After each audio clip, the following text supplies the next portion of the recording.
Olá, pessoal, muito boa noite. Sejam todas e todas muito bem-vindos para o nosso encontro de hoje. Aqui por Maringá, muita chuva, um pouco de frio também, então se a internet ficar um pouco estável, vocês já sabem o que está acontecendo, mas vai dar tudo certo. Pessoal, alguns recadinhos antes da gente iniciar. O pessoal está chegando por aí também, né? Um dos recados, o João já fez o favor de deixar aqui no chat, né? Pessoal, muito importante que vocês acompanham o CELA, que, né, é o nosso centro, nas redes sociais, né? Ficando por dentro de todas as novidades, todas as programações que acontecem, né? Então, tem o CELA no Instagram e também no YouTube, onde, inclusive, as aulas, né, ficam disponibilizadas depois. Importantíssimo. Outro recado que eu tenho para passar para vocês, muito importante vocês ficarem atentos às atividades de extensão.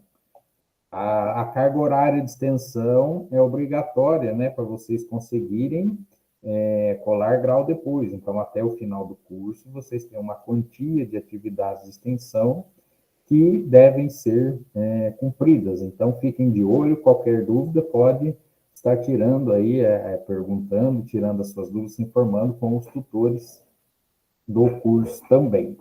E, além disso, gostaria de agradecer aos alunos aqui de Biblioteconomia, que estiveram comigo e com outros tantos alunos de outro curso, no projeto Leia Com, que aconteceu na última segunda-feira, dia 2, em que lá discutimos sobre a obra 100 anos de solidão, do Gabriel Garcia Marques, né?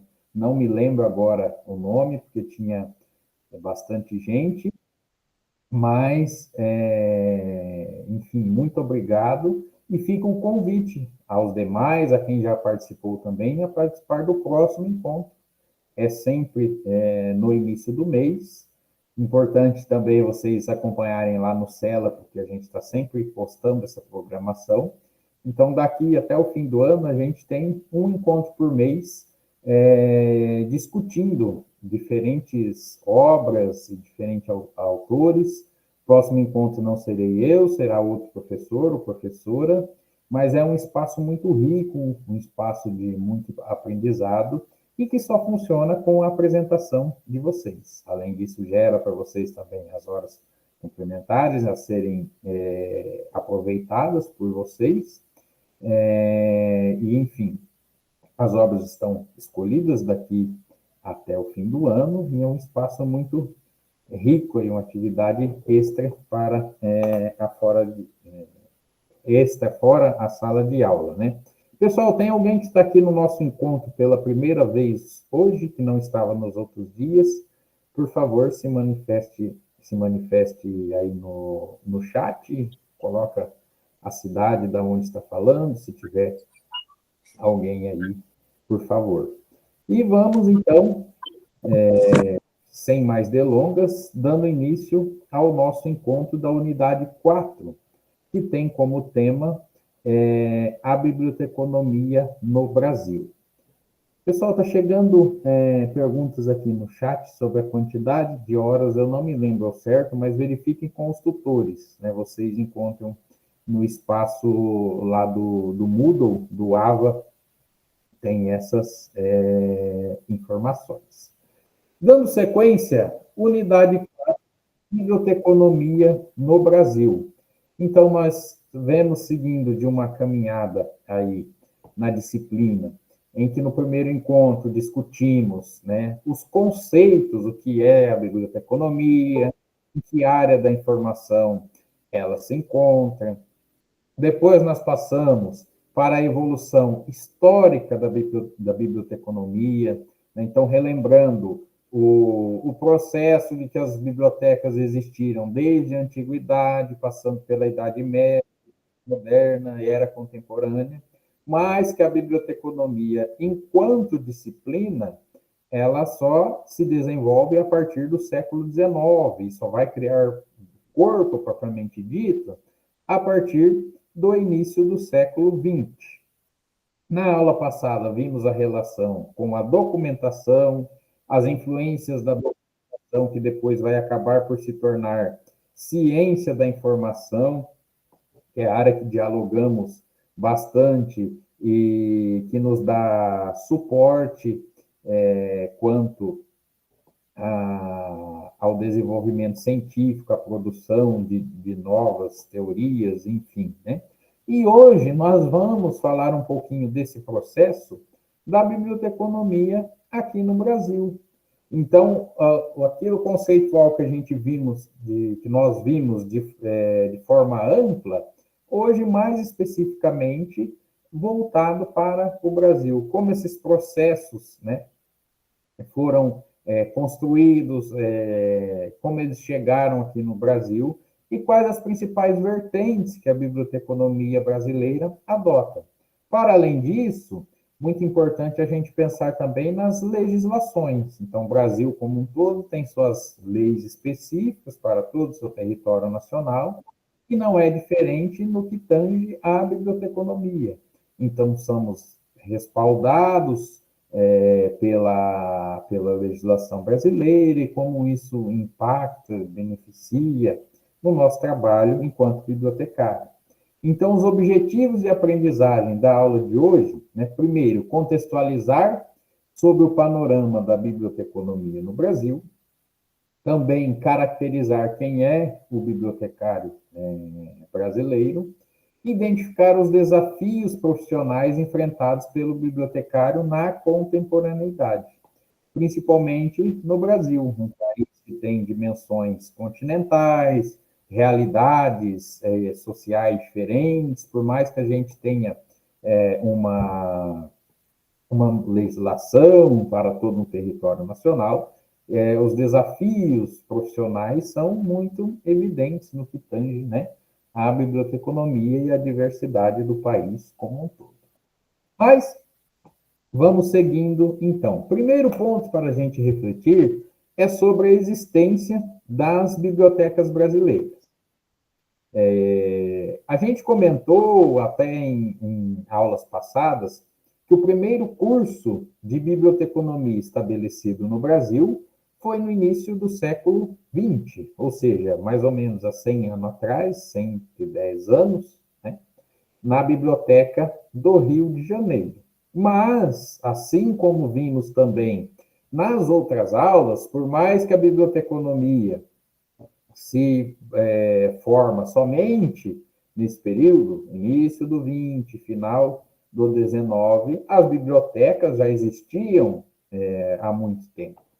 E com elas, profissionais responsáveis ali por, de alguma forma, ordenar essas informações, trabalhar com a recuperação dessa informação e disponibilizá-las para os usuários, por mais que nos caibam aí algumas perguntas sobre que tipos de usuários, essas obras estavam acessíveis ou não, mas a gente vai conversando aí ao longo do nosso encontro. Então, como a gente pode acompanhar ali no material, durante muito tempo, as bibliotecas no Brasil tiveram sob o controle das ordens religiosas. De acordo com Castro, a trajetória das bibliotecas no Brasil iniciou-se com as ordens religiosas dos beneditinos, franciscanos e jesuítas, bem antes da criação da Biblioteca Nacional, gênese do movimento fundador no campo da biblioteconomia no Brasil. Então, a gente para aqui para fazer um exercício que muitas vezes é algo óbvio, pessoal, lógico, mas que se a gente não parar para pensar, muitas vezes nos fica despercebido.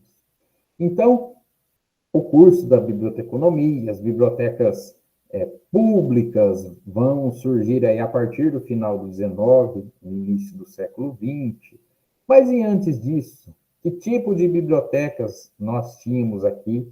Quem era o público que teria acesso a essas bibliotecas e tudo mais? Há 2 encontros atrás, quando falávamos da evolução histórica da biblioteconomia, comentávamos sobre a Idade Média. Alguém lembra, alguém que estava naquele encontro lembra sobre as principais características das bibliotecas na Idade Média, se manifeste aí, por favor, pelo microfone ou pelo chat. Quem que lembra das principais características aí da biblioteca na Idade Média? Não eram abertas ao público, eram pertencentes ao clero, né? Nós tínhamos os copistas também, que faziam as cópias das obras. Que eu me recordo, basicamente, é isso. Muito bem, Rita, obrigado. Mais alguém? A Karen tinha levantado a mão, quer se manifestar?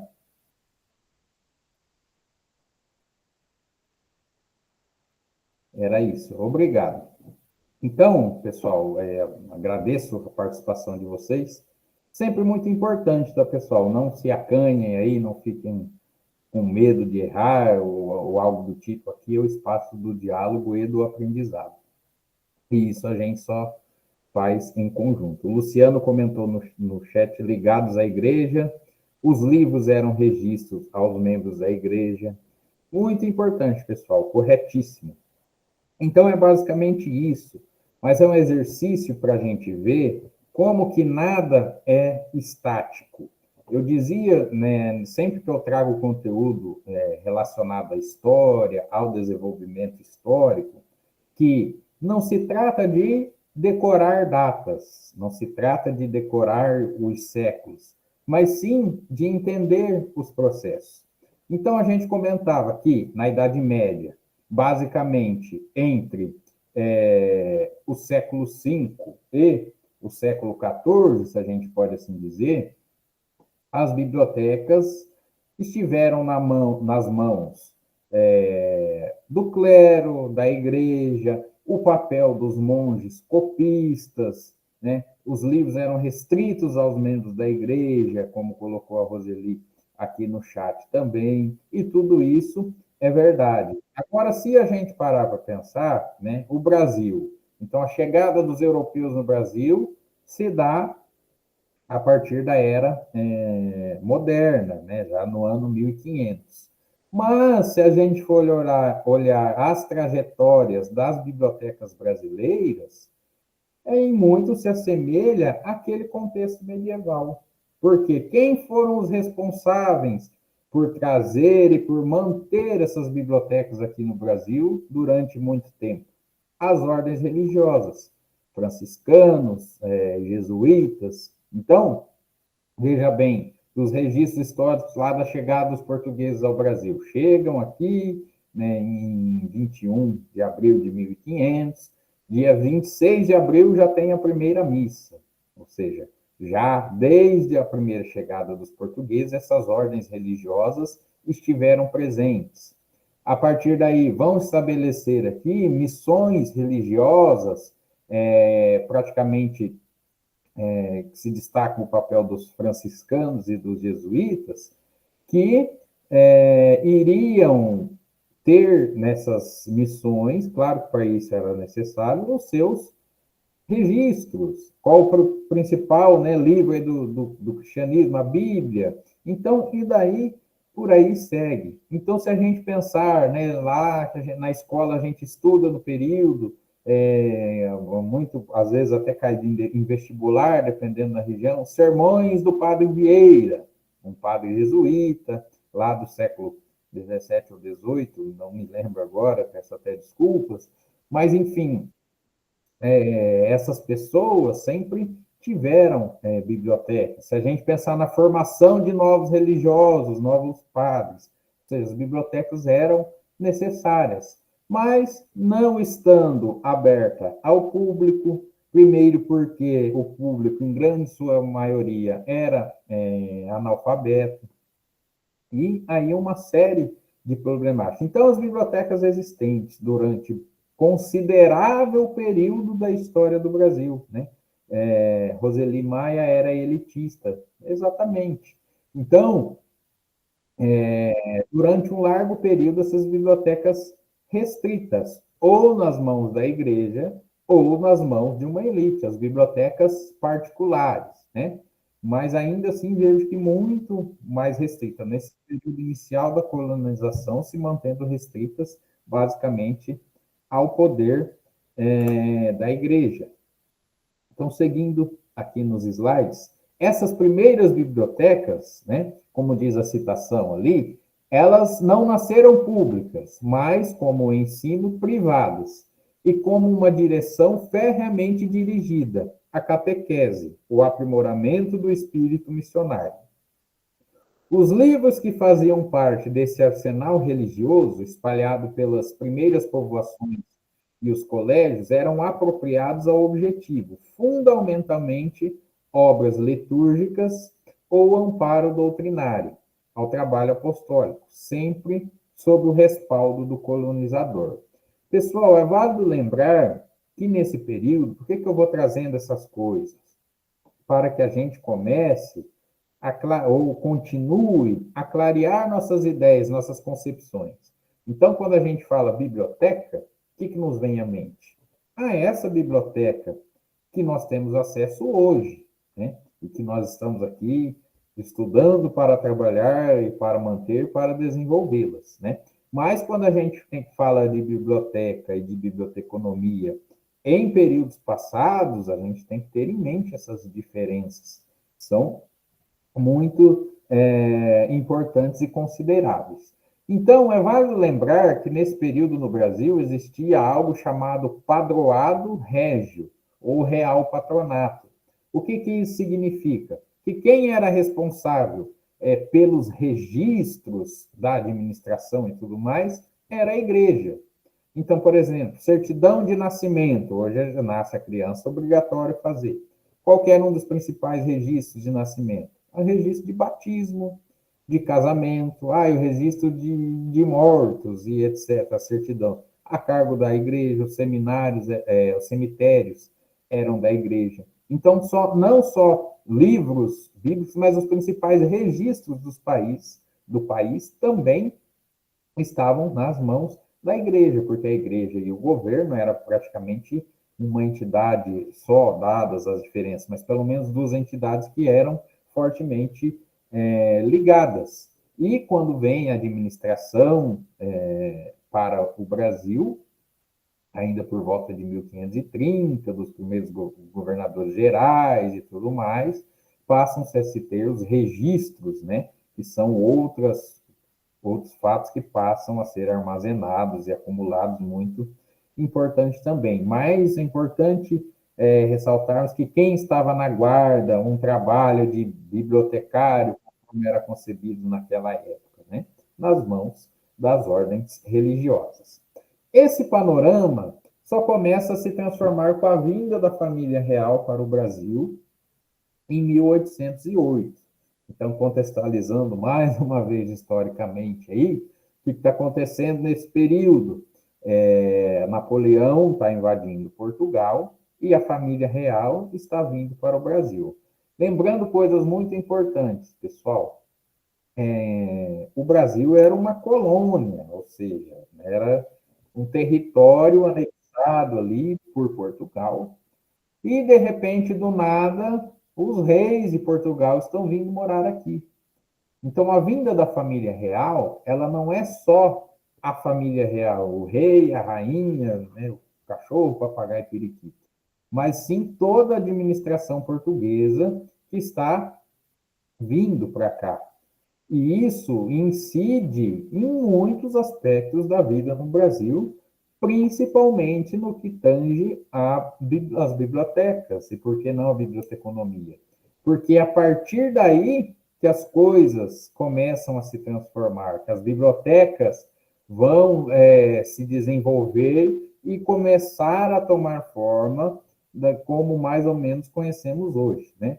Então, como diz ali a citação, com a corte veio também o maquinário para que se instalasse aqui a primeira imprensa. Em 1811, o Conde dos Arcos funda a primeira biblioteca pública. 3 anos mais tarde, a Biblioteca Real, instalada no Rio de Janeiro, no Hospital dos Terceiros Carmelitas, abre suas portas à população fluminense. E aí diz a citação, e aqui termina o período medieval da Biblioteca Brasileira. Então, veja bem, com a vinda, né, primeiro com as reformas pombalinas do Marquês de Pombal, que meio que dividiu, né? A igreja vai ser igreja e o Estado vai ser Estado. Fazendo isso em Portugal, a vinda da família real, ou seja, a vinda da corte portuguesa, que não foi meia dúzia de gente, mas sim milhares de pessoas, altera em muito e, sobretudo, a vida intelectual do Brasil. Então, foi trazida a imprensa, né, aquela invenção que há anos já tinha na Europa, é trazida ao Brasil. É fundada a Biblioteca Real, né? Quem visita o Rio de Janeiro, não sei se tem alguém do RJ aqui, mas pode ser visitado até hoje, o Real Gabinete Português de Leitura, que é, né, uma biblioteca muito bonita, enfim, que anime intelectual e social, exatamente, alterem muito a vida no Brasil. E com isso traz alguns desenvolvimentos, a gente pode assim dizer, e no que tange a biblioteca também, porque agora a gente precisava atender às necessidades de toda a administração portuguesa que veio aqui. E as bibliotecas, né, não precisamos nem falar do papel tão importante nesse sentido. Então, essa vinda da corte para o Brasil é fundamental e incide muito sobre o desenvolvimento da biblioteca no nosso país. Como diz a citação ali do Moraes, que termina o período medieval das bibliotecas brasileiras, ou seja, deixa de ter aquele caráter puramente religioso para ter um caráter mais ou menos voltado à população. Continuamos em mente que a maioria da população nesse período ainda era analfabeta, né? Mas temos agora todo o pessoal vindo da administração portuguesa, e era um público aí, né, já ampliava um público leitor. E passamos agora a pensar os primeiros cursos de biblioteconomia no Brasil. Então, entre essa vinda da família real para o Brasil em 1808, a fundação das novas bibliotecas e a fundação dos primeiros cursos de biblioteconomia no Brasil, a gente tem um lapso de 100 anos. Olha quanta coisa muda em 100 anos. Então, o que tinha mudado? Veio a família real, o Brasil se tornou independente, depois se tornou uma república, a escravidão foi abolida, pelo menos no papel, e daí um montão de coisas, né? 100 anos ao mesmo tempo que não é nada no ponto de vista histórico, mas é um período que permite grandes transformações, né? Então, os primeiros cursos de biblioteconomia vão surgir a partir de 1911, e se efetivarem a partir de 1915 no Brasil. E, durante muito tempo, muito restrito ao eixo Rio-São Paulo. É inegável, pessoal, que esse eixo, claro que até hoje, né, de fundamental importância, mas até períodos passados, né, é onde vai circular, vale lembrar que até esse período a capital do Brasil era no Rio de Janeiro, São Paulo com toda a sua influência também. Então, fica restrito apenas essas duas localidades. Ou seja, a biblioteconomia em si, ela era muito restrita. Primeiro com as ordens religiosas, né? E agora surgindo cursos de biblioteconomia, mas ainda muito restritos, muito fechados. No Rio de Janeiro, quem foi responsável pelo primeiro curso de biblioteconomia aberto no Brasil foi o curso da Biblioteca Nacional. E em São Paulo, do Colégio Mackenzie, Mackenzie College, se assim preferirem, né? O que eles trazem em comum, pessoal? Que esses cursos, eles estão muito mais voltados para formar bibliotecários para a própria instituição, ou seja, nesse período inicial, claro. Mas, ou seja, a Biblioteca Nacional, ela vai buscar, nesse primeiro período, lá em 1915, formar bibliotecários capacitados para a Biblioteca Nacional. E, do mesmo modo, a Mackenzie também, é chamado Curso Elementar de Biblioteconomia, conforme vocês podem ver na apostila de vocês.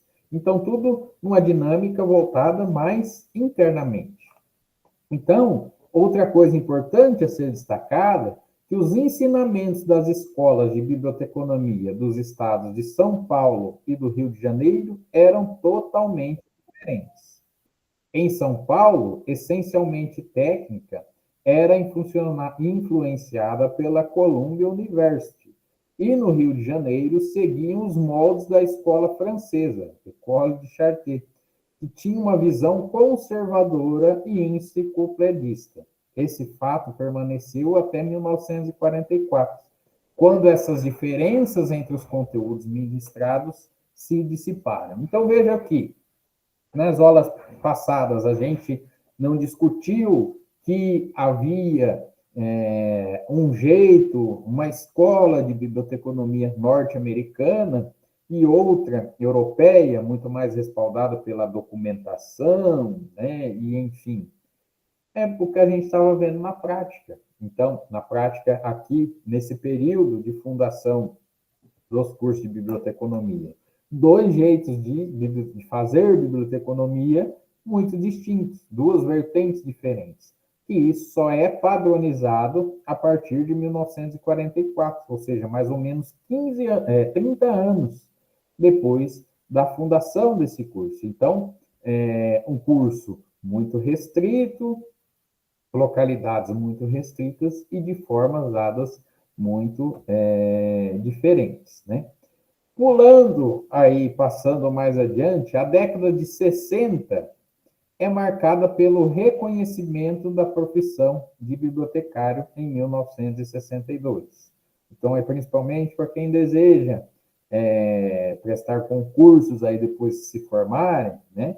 É comum aí falar sobre a lei que regulamenta a profissão de bibliotecário, que ela se dá em 1962, né? Bem como pelo estabelecimento de um currículo mínimo para o curso de biblioteconomia no país.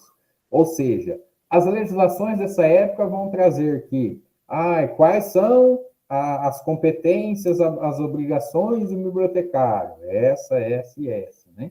E o que precisa para se tornar bibliotecário, ou seja, um currículo mínimo. A gente parte a ter uma padronização dos currículos, das bases curriculares para bibliotecários, né? E da mesma forma, felizmente, seguimos até hoje. Vocês cursarem biblioteconomia aqui ou em outra instituição, é claro que vão ter alguma diferença ou outra, mas a base, as disciplinas, as matrizes curriculares têm que cumprir esses requisitos estabelecidos, né, a partir da década de 60. Na década de 1970, a instabilidade política reinante no país não interferiu no crescimento dos cursos de biblioteconomia. Em 1971, tinha 17 funcionando, dos quais 11 novos foram instalados entre 70 e 77. Então, a partir da regulamentação, para ver como isso é importante, da regulamentação da profissão de bibliotecário, começam-se a surgir e se dissipar mais cursos, né? Se expandirem mais cursos de biblioteconomia. Foi nessa década também que se iniciou o primeiro curso de mestrado, ministrado pelo Instituto Brasileiro de Biblioteconomia e Documentação, o IBDD, intitulado Mestrado em Ciência da Informação.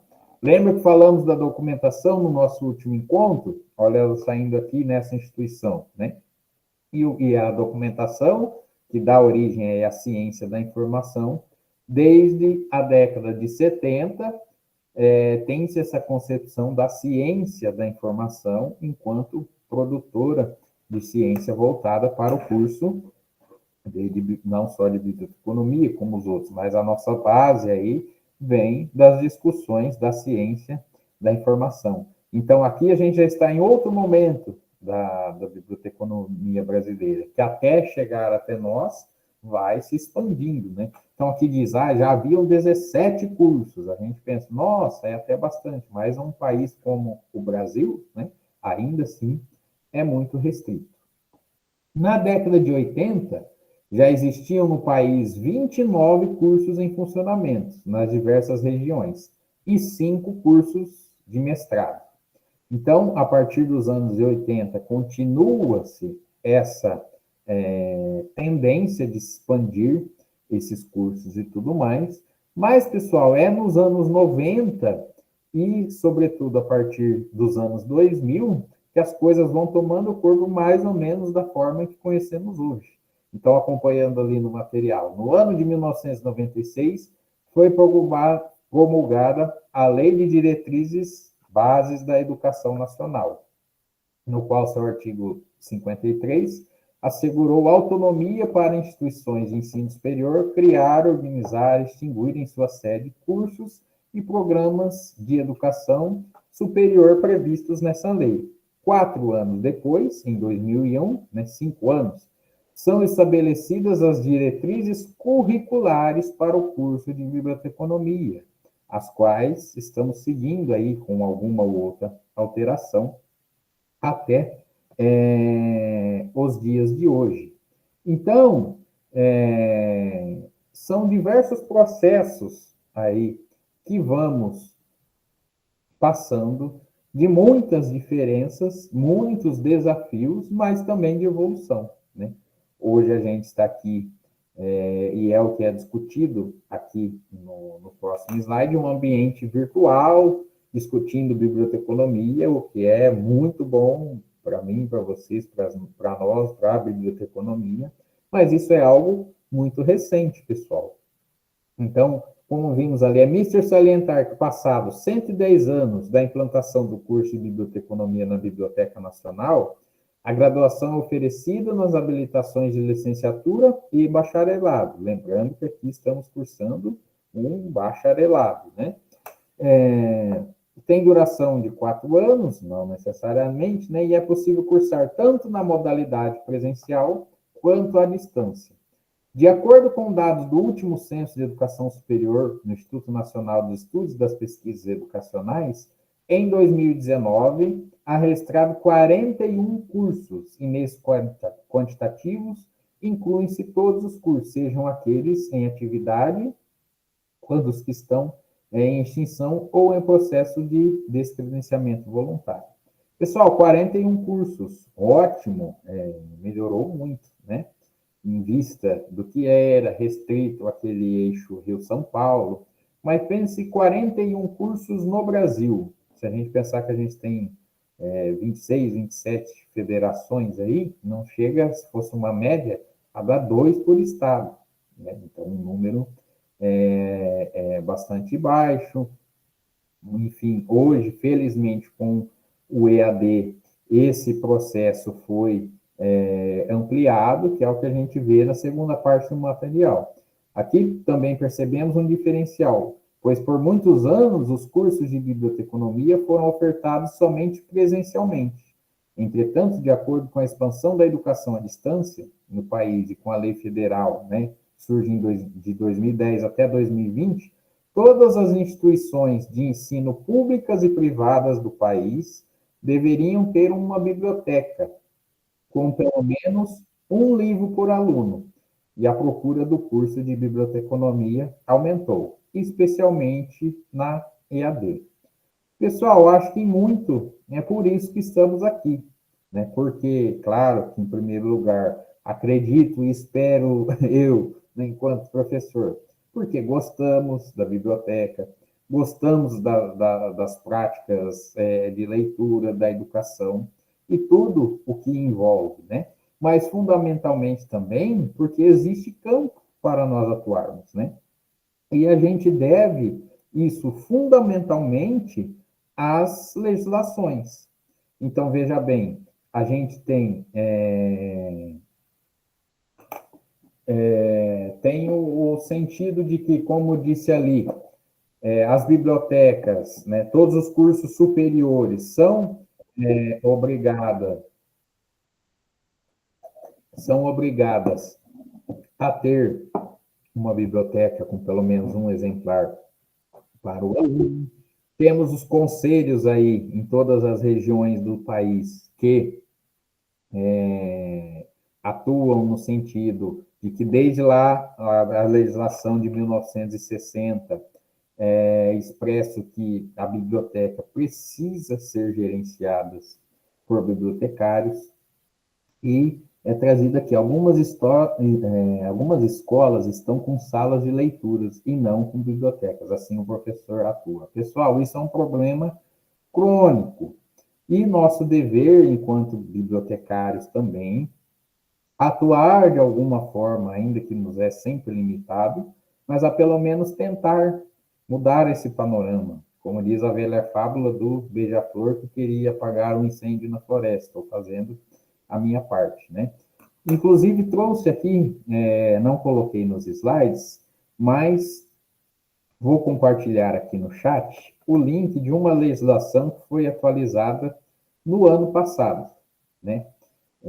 A Lei 14.837, que fala sobre a famada lei dos bibliotecários, lei da biblioteca escolar, enfim. Caiane Melo está dizendo ali, na minha cidade não existe nem a biblioteca municipal, moro no interior do Mato Grosso do Sul e é bem difícil. E isso, por mais que seja difícil, errado, infelizmente isso é muito comum. Então, nos cabe aqui lutar e fazer cumprir a lei. As legislações estão aí, no papel, né, ela está. Então, precisamos fazer ela ser cumprida. Se a gente ver ali, nessa lei, principalmente no artigo 3º, os sistemas de ensino do país deverão desenvolver esforços progressivos para que a universalização das bibliotecas escolares, nos termos previstos nessa lei, seja efetivada no prazo máximo de vigência do Plano Nacional da Educação. O Plano Nacional da Educação tinha 10 anos, e esse prazo está se expirando. Então, na prática, era para essas bibliotecas estarem surgindo a todo vapor. Outro artigo aqui deixa o artigo 2º. Para os fins desta lei, considera-se a biblioteca escolar o equipamento cultural obrigatório e necessário ao desenvolvimento educativo, cujos objetivos são disponibilizar e democratizar a informação, o conhecimento e as novas tecnologias em seus diversos suportes, promover habilidades, competências e as atitudes que contribuam para a garantia de direitos e objetivos de aprendizagem e desenvolvimento dos alunos e alunas, constituir-se como espaço de recursos educativos indissociavelmente integrado ao processo de ensino-aprendizagem, apresentar-se como espaço de estudo, de encontro e de lazer, destinado a servir de suporte à comunidade e suas necessidades e anseios. Então, pessoal, na lei é tudo muito belo, precisamos lutar para que ela seja cumprida. A gente precisa ter em mente, pessoal, aproveitando esse processo de discussão, que a nossa profissão, já vou colocar assim vocês, nós, enquanto bibliotecários, para além de todos os aspectos técnicos, científicos, né, temos, quer queira, quer não, uma grande responsabilidade social. Biblioteconomia, outra coisa que vocês vão aprendendo diversos do curso, ela tem aí um sem fim de atuações, principalmente agora com o mundo digital, né? A biblioteconomia ela vai evoluindo, enfim. E existem essas legislações, tem o CRB de técnica em biblioteconomia, muito bem, um trabalho muito importante. Luciano Sérgio, eu trabalho há 11 anos como auxiliar de biblioteca concursado. Fantástico. Robson, temos que fazer uma prova para tirar o registro do CRB? Não, basta ser graduado aí no curso. Respondendo as perguntas aqui do chat, os comentários, pessoal.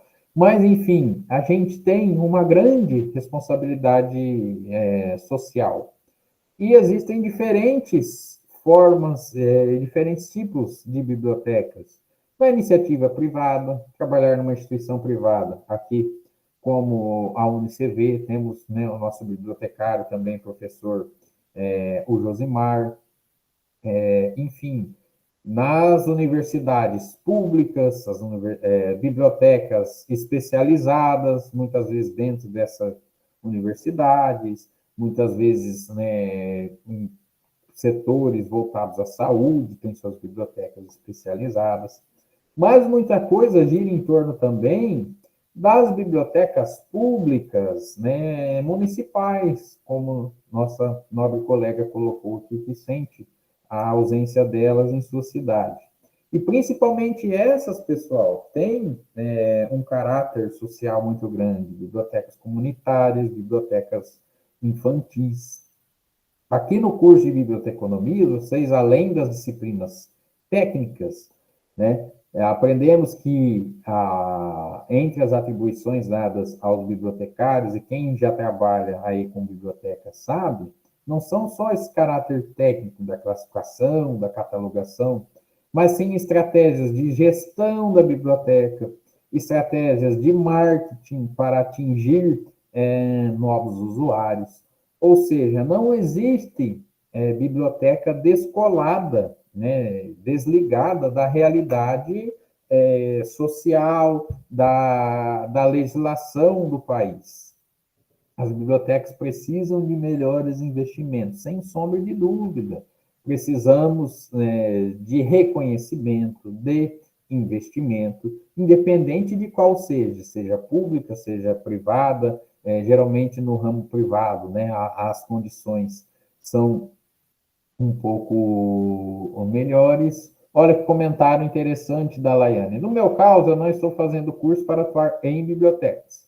Trabalho em escritório com documentação das prefeituras e cemitérios de várias cidades, digitalizando e indexando os documentos e plantas. E esse curso vai me acrescentar muito conhecimento. Sem sombra de dúvida, Laiane. Muito obrigado por ter esse entendimento, estar aqui com a gente. É claro que as bibliotecas são o foco principal, né, digamos assim, até mesmo porque o curso chama biblioteconomia. Mas as possibilidades são diversas, né? A era digital agora, meu Deus, vai acabar o trabalho dos bibliotecários? Muito pelo contrário. A indexação é extremamente importante, né, para, se a gente for pensar em repositórios digitais. Tá, mas como que eu vou buscar algo lá no repositório digital? Eu vou procurar por termo, por determinado assunto, tudo isso. Passou um bibliotecário por trás ali para fazer essas diversas classificações. Então, pessoal, o que eu estou querendo dizer aqui com tudo isso? Que é muito importante as legislações, serem cumpridas as legislações. Muitas vezes a gente, né, se esquece de tudo isso, mas está diretamente relacionado conosco. Então, nessa evolução histórica da biblioteconomia, vimos lá que em 1962 foi regulamentado. Na década de 70, né, o curso que era 1 ou 2 mudou para 17. Né? A lei do EAD fez com que fizéssemos mais de 40 cursos no Brasil. Então, todas essas legislações têm reflexos na nossa profissão. Inclusive, essa lei, né, do ano passado, 14.837, que precisamos fazer cumpri-las. O principal que não vem cumprindo aí essa lei é o próprio Estado, né? Porque duvido aí que as escolas públicas, todas elas tenham bibliotecas, consequentemente, duvido que tenham bibliotecários responsáveis por essas bibliotecas. O que vem acontecendo ali, como o colega relatou, que coloca um nome de sala de leituras, reduz o número de livros para não precisar de um profissional bibliotecário, né? Mas é lei que tem que ter um número de livros equivalente aos alunos dessa instituição. Então, tudo isso, pessoal, tem relação conosco. Aqui nem as escolas públicas e nem as privadas. Pois é, essa é uma realidade e que, se a gente for parar para pensar, você acaba por estar descumprindo essa legislação. Então, precisamos lutar aí junto aos conselhos, enquanto bibliotecários, para o próprio bem e para continuarmos evoluindo essa disciplina no Brasil, conforme a gente, né, está vendo aqui. Na biblioteca da escola do meu filho, os livros estão todos jogados no canto. Isso é lamentável, né, pessoal? Lamentável. As práticas. Temos que ter aí um espírito se a gente escolhe essa profissão, de continuar lutando contra essas coisas a partir do momento que aderimos. É quase um voto ali, né? Mas sem romantizar, né, pessoal? Isso aí sempre estaremos lutando aí contra essa maré e fazendo cumprir o que está escrito nas leis. Pessoal, enquanto eu tomo água aqui, a garganta já secou faz tempo, algum comentário, alguma pergunta sobre a aula de hoje, sobre esse conteúdo, seja por voz ou pelo chat, fiquem à vontade. Eu estou cursando todas as cadeiras, né, as 3 cadeiras do curso esse semestre.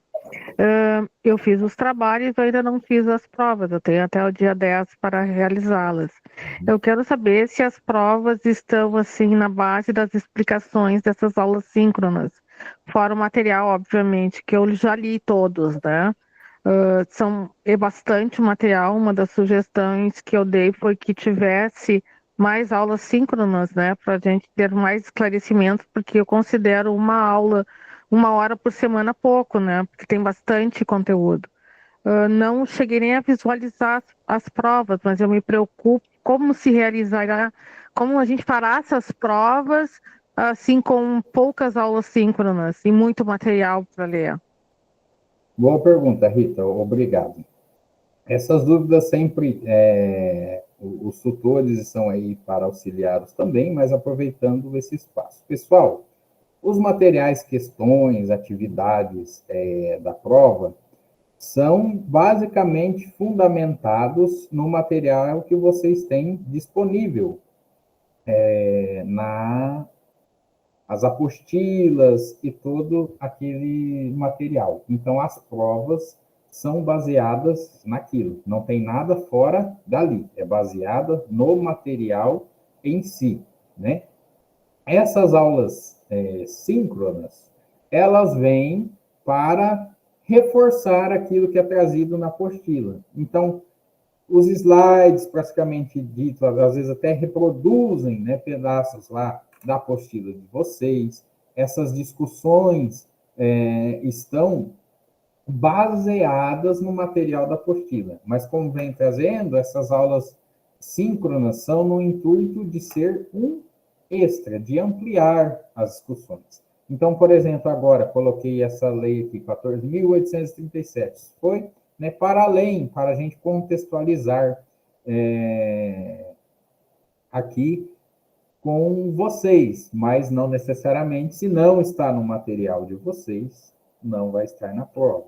As aulas aqui, né, é claro que a Rita já trouxe isso, não entenda como se eu estivesse dizendo que você está fazendo isso, Rita, mas as aulas não substituem a leitura do material, muito pelo contrário.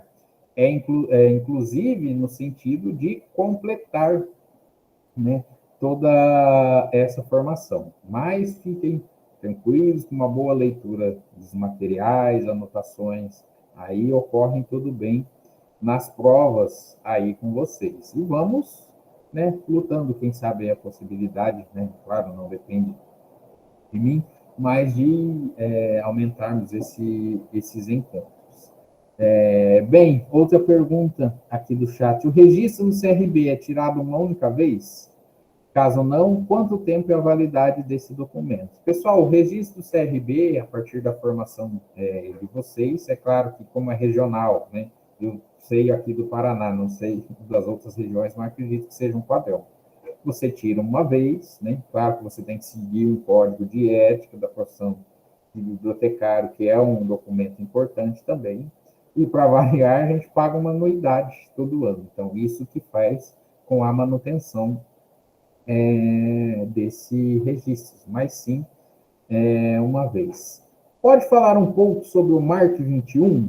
Posso dar um spoiler, gente, isso aqui a gente vai ver em outras disciplinas, mas, enfim, o MARC 21, já até comentado brevemente enquanto conceito, aí, ele é uma linguagem feita, né, para ser legível por máquinas. Ou seja, se a gente pegar uma ficha catalográfica, tem lá o autor, o ano de publicação, o título, o lugar, né? Então, o MARC que ele fez, ele tabelou tudo isso de uma forma que fosse possível mandar para outra localidade, né? Claro que os computadores não era como é hoje, a internet, né? Praticamente nem existia ou não era como é hoje. Então, é algo amplamente utilizado no processo de catalogação, de classificação, né? Então, por exemplo, a gente pode importar registros disso. Eu moro no estado de São Paulo, mas vou atuar no estado de Minas, cidade fronteiriça. O registro deve fazer no estado de Minas? Provavelmente sim, na região que você irá atuar. Pessoal, como sempre, uma perguntinha, praticamente um quiz muito básico aí, né? Só para lembrar dos principais pontos da aula. Então, vocês podem fazer a leitura e depois mandar ali no chat a alternativa correta. Isso sinalize que nossa aula está caminhando para o fim.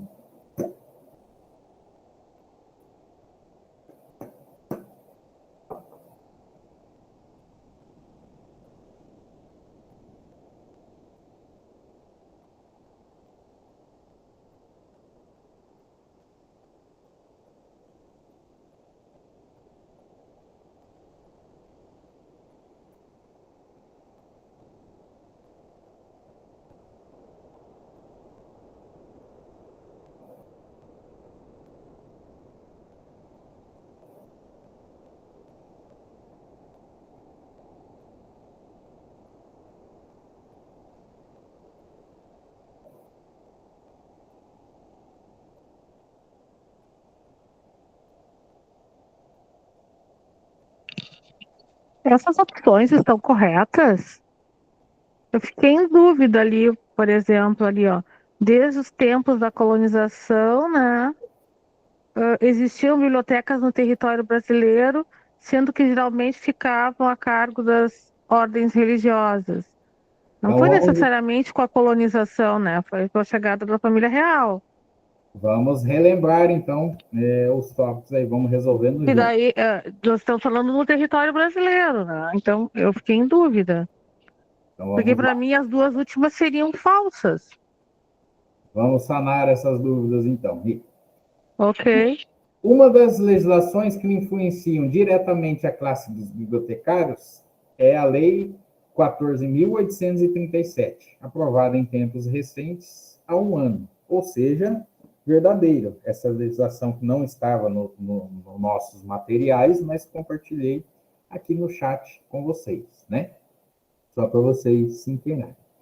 Pode-se considerar que a vinda da família real para o Brasil em 1808 foi o que proporcionou a fundação das primeiras bibliotecas nesse território?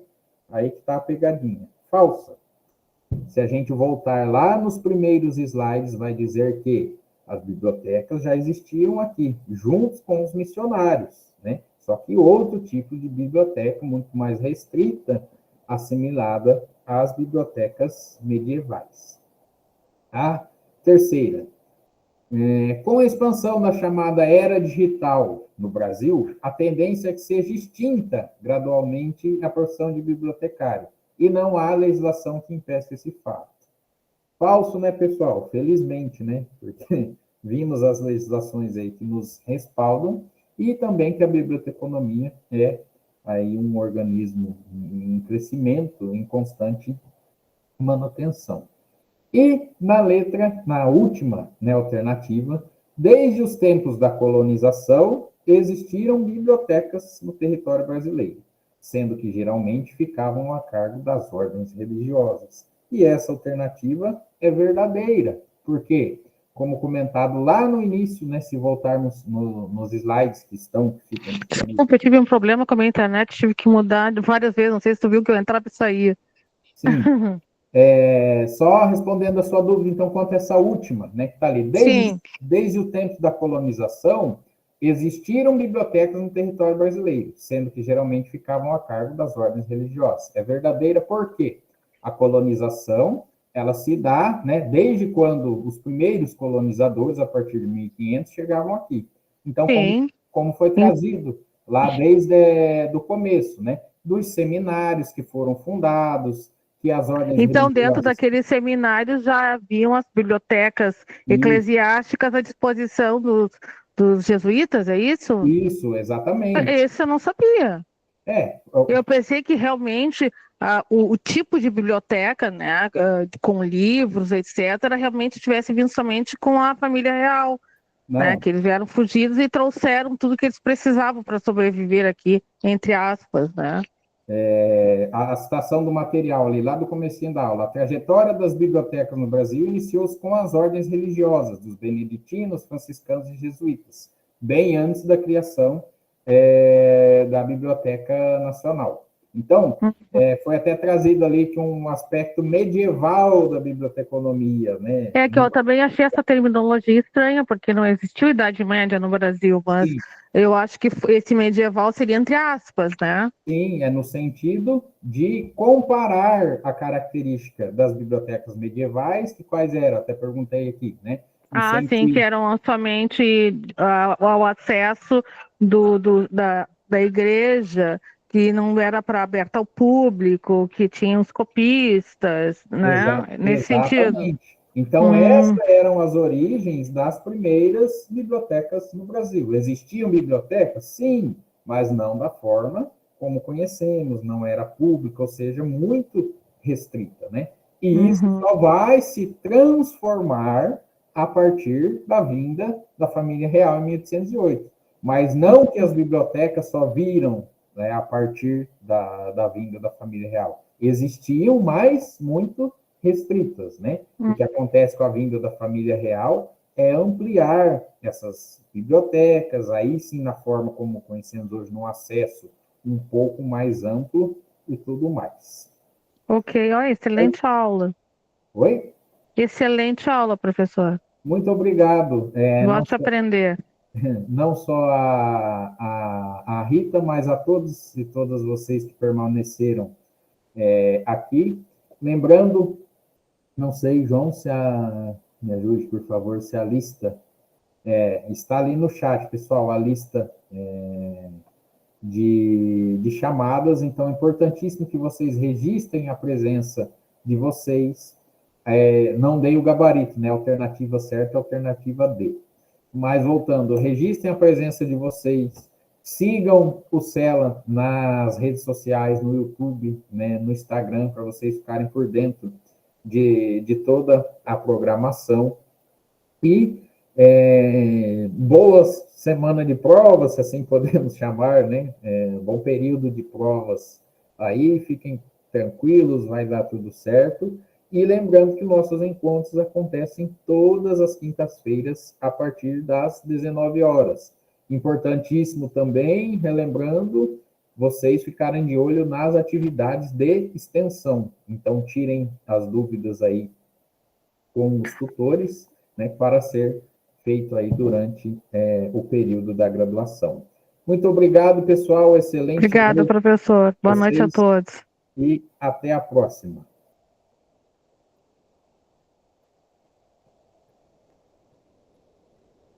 Alguém levantou a mão?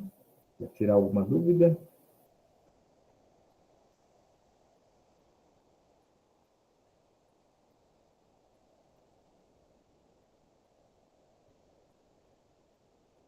Por favor, Rei, quer se manifestar?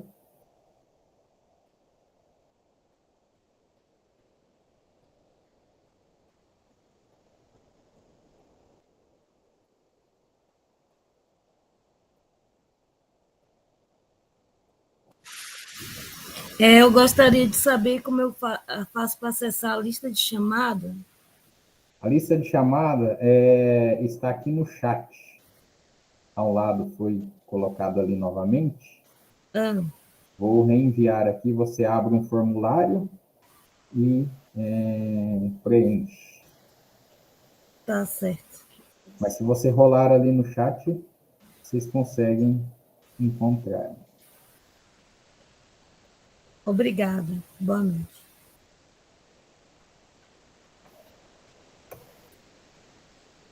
Aqui na última mensagem enviada, pessoal, aquele link ali do Forms na lista do chat. Estou abrindo aqui, consegui. Tranquilo, obrigado, Lúcia. Obrigada.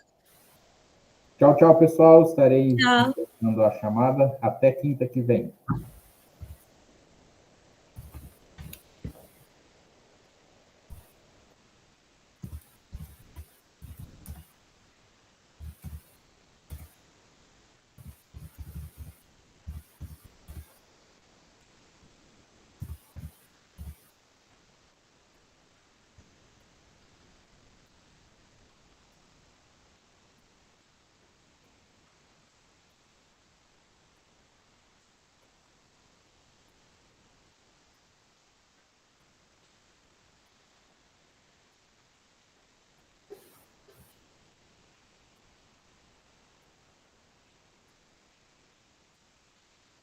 Ah, tá, o RA, não sei o que é o RA. Tem que ver qual é o RA.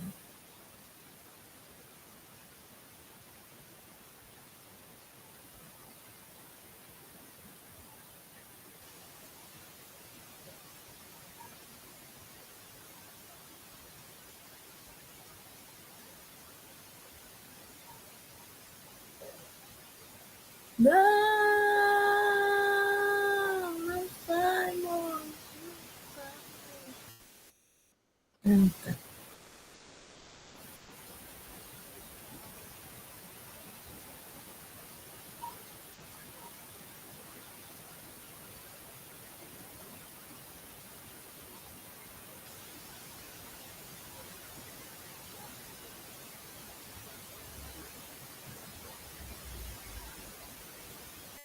Eu vou me RA, não sei o que é RA. Tá, deixa eu pensar lá.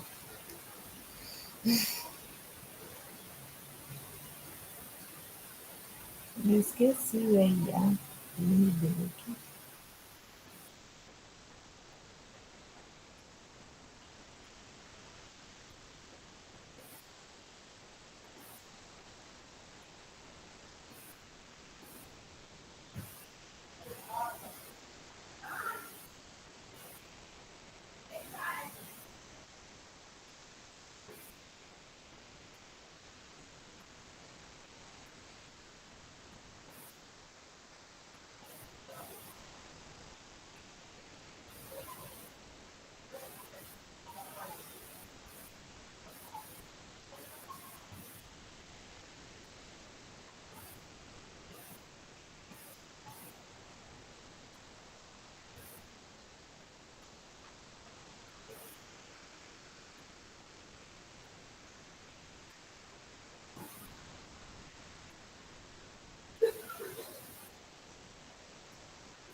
Tá, vamos lá.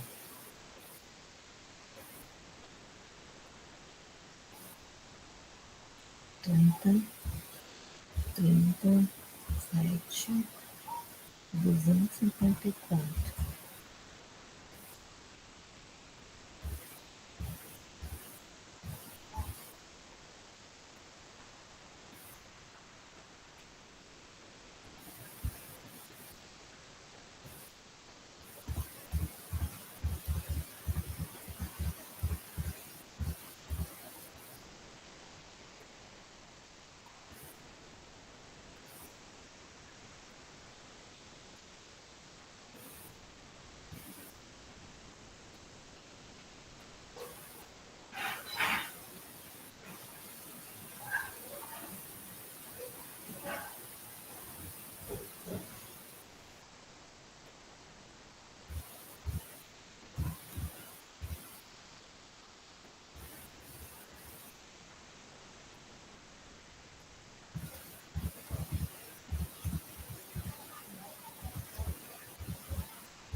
Esse aqui eu fiz. Esse daqui também eu fiz, com certeza. Esse aqui. Eu acho que é a mesma, né?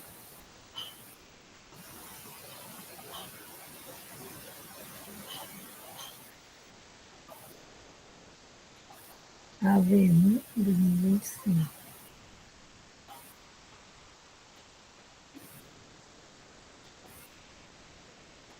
AV2 2025.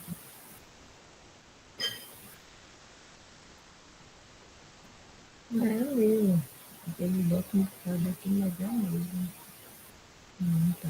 Tudo bem. E essa daqui é o quê? Esta prova, AP 2022. Dois também é a mesma prova.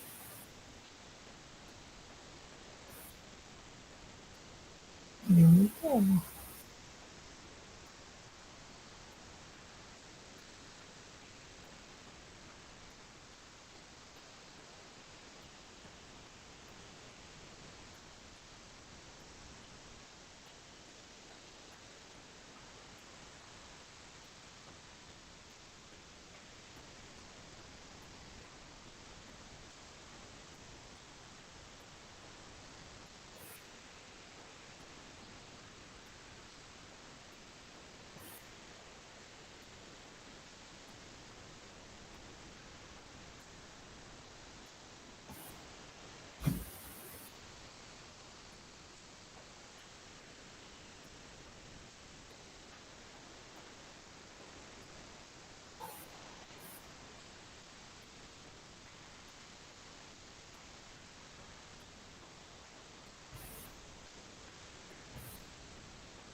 Por enquanto dá pra